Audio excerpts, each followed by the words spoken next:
lease or license. That is not how it should be. Okay, so 5 categories have been.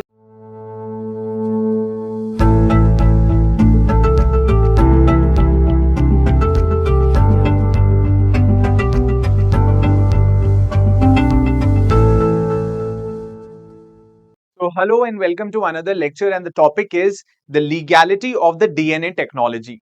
DNA technology or DNA, deoxyribonucleic acid, which is and a substance which is present in our bodies that carries genetic information. Okay तो legality इसकी क्या है? क्योंकि जब DNA samples collect किए जाते हैं criminal trials के अंदर, बहुत सारे हम ऑफेंसेस में देखते हैं कि अगर किसी जगह पर कोई क्राइम हुआ है और क्राइम स्पॉट पर हमें जैसे फॉर एग्जांपल ब्लड सैंपल्स मिल गए अक्यूज्ड के, या फिर हमें हेयर सैंपल्स मिल गए, या हमें कोई भी चीज उसने छुई है और उसके स्किन सेल्स वहां पर वो छोड़ देता है, तो उससे डीएनए सैंपल्स हम मैच कर सकते हैं। अगर हमें किसी के ऊपर शक है तो वहां से डीएनए सैंपल्स कलेक्ट करके और इससे जो सैंपल्स क्राइम स्पॉट से कलेक्ट किए गए उनको मैच करके वहां पर चेक किया जा सकता है कि the concerned accused, the prime suspect, whether the prime suspect or the suspect has actually committed that crime. He was, if he was found present at the crime spot, उसका DNA match हो जाता है। ये सारी बातें देखिए, इसमें बहुत सारे यूज हैं, अभी हम आगे पढ़ेंगे।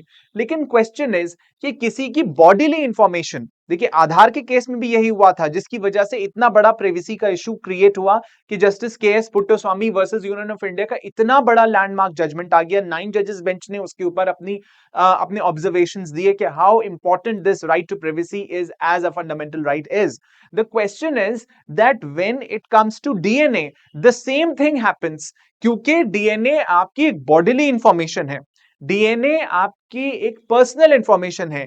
ठीक है, you might be a prime suspect, आप अक्यूज भी हो सकते हैं, आपको शक भी हो सकता है, लेकिन क्या स्टेट एजेंसीज को ये इजाजत होनी चाहिए, क्या ये अथॉरिटी होनी चाहिए कि वो आपकी बॉडीली इंफॉर्मेशन निकाल सकें without your consent? Because this amounts to gross violation of right to privacy, which is a very important fundamental right under Article 21 of the Constitution. That is right to life and personal liberty. It's a part of Article 21. Okay, so legality of the DNA technology. Now coming to legality of the DNA technology, use and application regulation bill 2019 and right to privacy. एक bill आया है 2019 में आया था ये, legality of the DNA technology, use and application of regulation, use and application regulation bill 2019 and right to privacy. Now let us see. This was introduced in the Lok Sabha in 2019. The bill seeks to formulate a DNA regulatory board with a mandate for establishment of DNA data banks and accreditation of DNA profiling laboratories. The question is this कि बाकायदा पूरा एक structure create करना चाह रहा है ये bill, और स्ट्रक्चर किस तरीके से? सी, with a mandate for the establishment of DNA data banks and accreditation of DNA profiling laboratories. जो भी डीएनए सैंपल्स कलेक्ट किए जाते हैं by the state agencies on some pretext और द अदर, चाहे वो क्रिमिनल ट्रायल्स में हो, चाहे वो मिसिंग पर्संस के केस में हो, चाहे वो किसी भी चीज में हो, बहुत अभी हम आगे देखेंगे। अंडर ट्रायल्स की इंडेक्स है, क्राइम सीन इंडेक्स है, सस्पेक्ट्स है, मिसिंग पर्संस इंडेक्स है, अननोन डिसीज्ड पर्संस इंडेक्स है ना। ऐसा भी तो होता है ना कि एक लाश मिली और उसका कोई क्लेम करने वाला नहीं है, कोई आइडेंटिफाई करने वाला नहीं है उसको, है ना।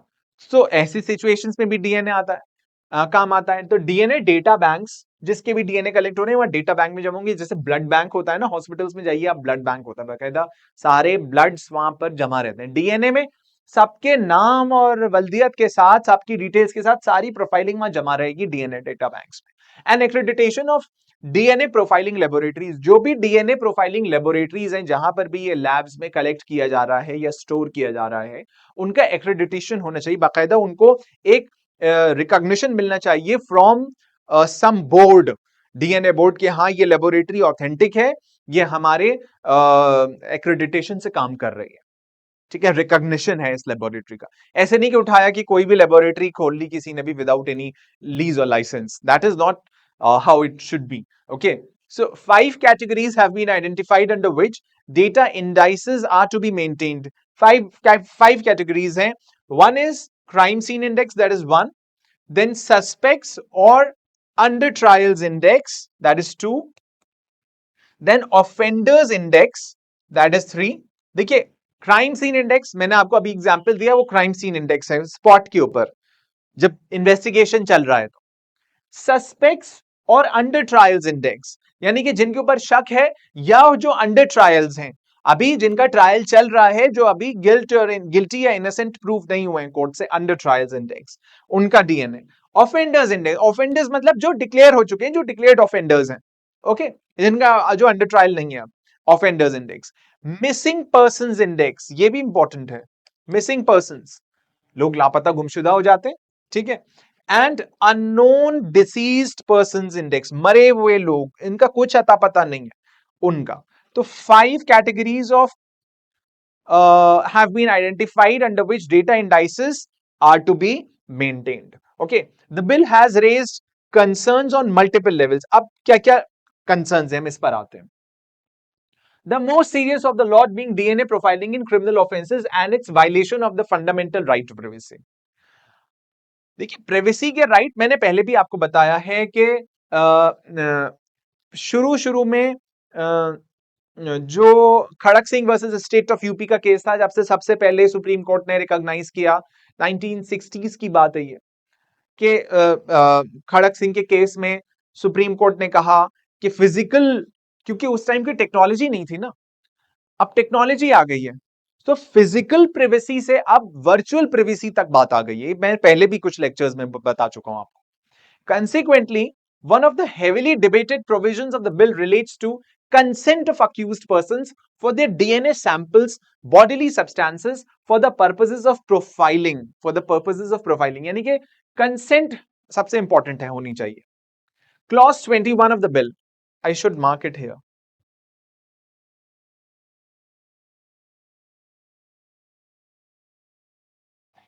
DNA samples, bodily substances for the purposes of profiling.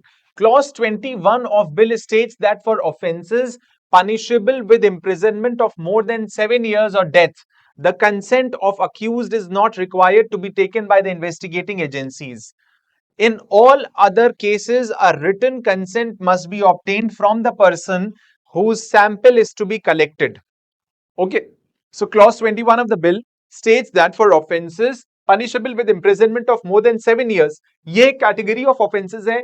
आप सीआरपीसी, अब तो सीआरपीसी रिप्लेस हो गया, बट कैटेगरीज इसी तरीके से बनाई गई हैं क्रिमिनल प्रोसीजर में कि 7 इयर्स के ऑफेंसेस अलग, मोर देन 7 इयर्स के इंप्रिजनमेंट जिनके अंदर हैं उनको अलग क्लासिफाई किया गया है क्लासिफिकेशन ऑफ ऑफेंसेस में, और डेथ। ओके, 7 साल तक वाले जो हैं वो मीडियम लेवल के हैं या पेटी ऑफेंसेस हैं, बट ग्रीवियस ऑफेंसेस में जो 7 इयर्स एंड मोर और डेथ 7 इयर्स से ज्यादा का, ठीक है, जहां पर रखा है वो हीनियस ऑफेंसेस हैं। तो 7 इयर्स और death, the consent of accused is not required to be taken by the investigating agencies. Question is this कि जो हीनियस ऑफेंसेस हैं जिसमें 7 साल से ज्यादा या डेथ तक की पनिशमेंट है, वो हीनियस ऑफेंस है, वहां पर इन्वेस्टिगेटिंग एजेंसीज को कंसर्न्ड ऑफेंडर की कंसेंट लेने की कोई जरूरत नहीं पड़ेगी। बगैर कंसेंट के they can go ahead and take his or her DNA sample. That is the question. Clause 21 of the bill this. अच्छा, 7 इयर्स से कम वाला ऑफेंस है, 7 इयर्स इंप्रिजनमेंट से कम वाला ऑफेंस है, ये 7 इयर्स तक वाला है। तो वहां पर if the police is willing to collect the DNA samples, then he can collect, then the police can collect only with the consent of the accused. Okay, so in the absence of this voluntary consent, a magisterial order could be obtained. Clause 21(2). This provision is a clear violation of right to privacy as recognized in case Puttaswamy versus Union of India. Okay, अच्छा, voluntary consent नहीं है, कोई वो consent नहीं देना चाह रहा, तो क्या मैजिस्ट्रेट से जाके ले लीजिए। This is a disturbing provision. Magistrate जो है वो जाके ऑर्डर कर देंगे। अच्छा, मजिस्ट्रेट ऑर्डर कर देंगे तो क्या जो राइट टू प्रिवेसी है वो बच जाएगा? Is this establish procedure of law ऐसा है कि कोई भी आप स्टैब्लिश प्रोसीजर ऑफ लॉ बना दें और आप उसको फिर जस्टिफाई करें? स्टैब्लिश प्रोसीजर ऑफ लॉ का ये मतलब नहीं है कि कोई भी किसी भी टाइप का प्रोसीजर बना देंगे और उसको जस्टिफाई कर देंगे under the phrase, under the shadow of the phrase established procedure of law. That is not how it should work. established procedure of law must be in consonance with the principles of fundamental rights and principles of natural justice. That should be the way. Okay, possible misuse of a DNA database. At the onset of the debate, one could argue that the immediate result of DNA profiling would be beneficial to the state on grounds of giving the investigative agencies potential leads, and that the same outweighs the privacy considerations of the citizens. However, such an argument fails to consider the fact that the violation of privacy lies not only in the immediate collection of bodily samples for DNA profiling, but also in the possibility of its future manipulation by state agencies. That is another very problematic thing कि चलिए ठीक है, DNA collect हो गया, DNA store हो गया, but what about कि मेरा DNA for ever and ever state के पास चला गया, मैं अक्यूज्ड हूं, ठीक है, आप भी अक्यूज्ड हो सकते हो, आपका डीएनए कलेक्ट हुआ, कलेक्ट होके पता चला कि आप अक्यूज ने आपने क्राइम नहीं किया, आप इनोसेंट प्रूव हो गए, now you are ruled out from the suspension, you are ruled out, but आपका जो डीएनए कलेक्ट हुआ था वो तो स्टेट एजेंसीज के पास फॉर एवर एंड एवर के लिए चला गया ना, हमेशा हमेशा के लिए चला गया, and when once it has gone to the state, it has gone forever. The question is they are going to store it, and when they are going to store it, they can manipulate it in at any time in the future. That is of concern. Misuse of such information could be in the form of planting of evidence against repeated offenders. अब repeated offenders कौन कहलाते हैं? रेसिडिविस्ट कहलाते हैं, रेसिडिविस्ट. Okay, repeated offenders कौन कहलाते हैं? एक टर्म होता है क्रिमिनोलॉजी में रेसिडिविज्म.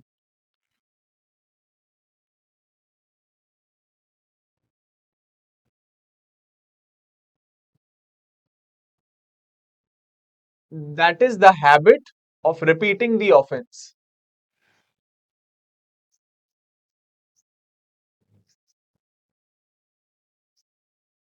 Okay, and the person who does this is known as recidivist. Okay, recidivist. ये कौन होता है? Habitual offender. ओके, अब देखिए, हैबिचुअल ऑफेंडर जब ये होता है, अब जरूरी थोड़ी है कि हैबिचुअल ऑफेंडर है तो हर क्राइम उसी ने किया हो, लेकिन पुलिस क्या करती है, उसको परेशान करने के लिए और अपने इन्वेस्टिगेशन को शॉर्टकट करने के लिए कि कौन इन्वेस्टिगेट करे क्या करे, इसके खिलाफ एविडेंस प्लांट कर देता है. ये तो हैबिचुअल ऑफेंडर है, कोर्ट में भी आसानी से प्रूव हो जाएगा, हमारे क्रेडिट पर भी एक और प्रोसिक्यूशन आ जाएगा, तो कन्विक्शन आ. अब ये जो चीजें हैं ये बड़ी डिस्टर्बिंग हैं, ये लूपहोल्स हैं इसके.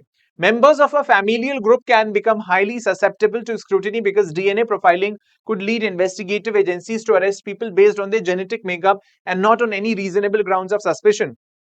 अच्छा हाँ, किसी का डीएनए कलेक्ट किया, वो मैच कर गया, और उसकी फैमिली में से भी तो उसका मैच कर जाए, किसी का भी मैच कर जाएगा.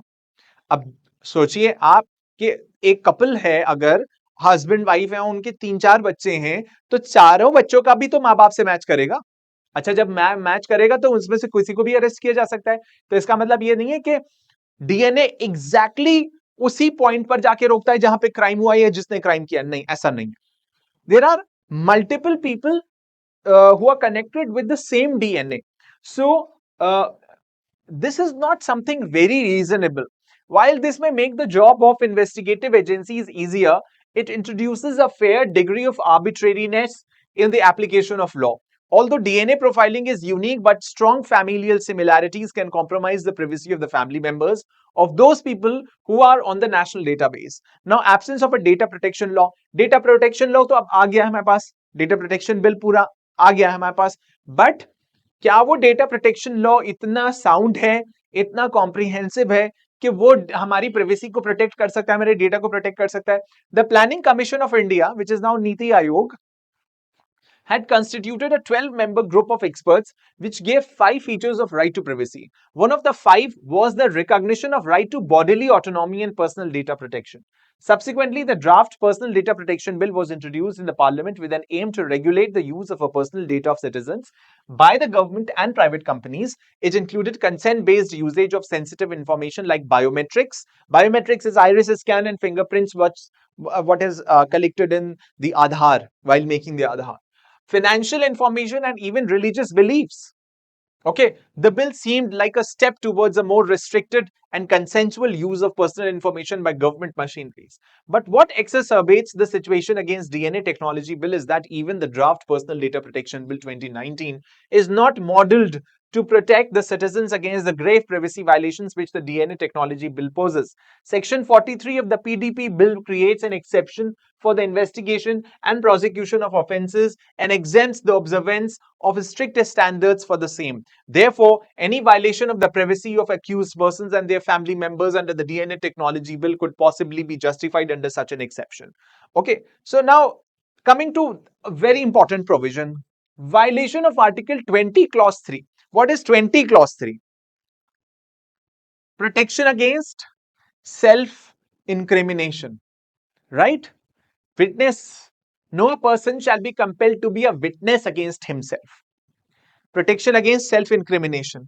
अब ये जो सेल्फ इंक्रिमिनेशन है, this is right against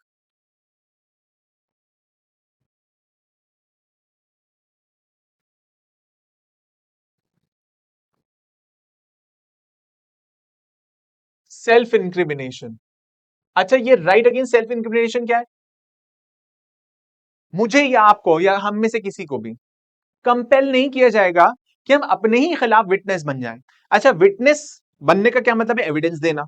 evidence जरूरी नहीं कि ओरल ही दिया जाए, कि हम अपने खड़े होकर खुद अपने खिलाफ गवाही दें कि हाँ मैंने जुर्म किया. वो मेरी मर्जी है, मैं अपना राइट खुद वेव ऑफ कर सकता हूं. बट ये मेरा काम नहीं है कि मैं अपने खिलाफ गवाही दूं. ये प्रोसिक्यूशन का काम है कि वो मेरे खिलाफ एविडेंस जमा करे और मुझे गिल्टी प्रूव करे. Okay, right. Now right against self incrimination में क्या है? To be a witness against himself, यानी कि जरूरी नहीं है कि ओरल एविडेंस ही हो, बल्कि रिटन डॉक्यूमेंट्री एविडेंस भी हो सकता है, साइंटिफिक एविडेंस भी हो सकता है. अगर डॉक्यूमेंट्स हैं जो मेरे खिलाफ जा रहे हैं, तो मैं जरूरी थोड़ी कि उठा के अपने हाथों से पुलिस के हाथ में पकड़ा दूं कि ये लो. ऐसा तो नहीं हो सकता ना. This is included again in right against self-incrimination. So no person shall be compelled to be a witness against himself. The question is कि जब हमारा डीएनए कलेक्ट हो रहा है तो हम तो विटनेस अगेंस्ट हिमसेल्फ हो रहा है ना, हम तो खुद अपने खिलाफ विटनेस हो रहे हैं ना. जब हम कंसेंट दे रहे हैं तो हमारा आर्टिकल 20 क्लॉज 3 में जो राइट है, right against self incrimination, that is being violated. Okay, so to be being a witness against himself because such information qualifies as a physical fact similar to handwriting sample. Physical facts cannot be considered to be in the knowledge of the accused person and are therefore not violative of Article 20 Clause 3 of the Constitution. अच्छा, एक बात और मैं बता दूं, जरूरी नहीं है कि ये वाला जो राइट है आर्टिकल 20 क्लॉज 3 का, राइट अगेंस्ट सेल्फ इंक्रिमिनेशन, ये सिर्फ ट्रायल के अंदर मौजूद है, यानी कि जब आपका ट्रायल स्टार्ट हो कोर्ट के अंदर तभी ये राइट मौजूद है. नहीं, ऐसा नहीं है. ये इन्वेस्टिगेशन लेवल से स्टार्ट हो जाता है, यानी कि this right is available against the police also, against the investigating agencies also. Okay, you cannot be compelled to be a witness against yourself. This is the right, and this is what the Supreme Court has already explained in the case of Nandini Satpathy versus State of Odisha. Okay, Nandini Satpathy versus state of Orissa. इस case में supreme court ने यह कह दिया है, explain कर दिया है कि this right is available from the investigation stage.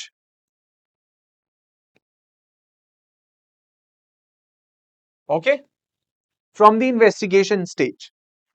So this is all about Article 20 Clause 3 and DNA.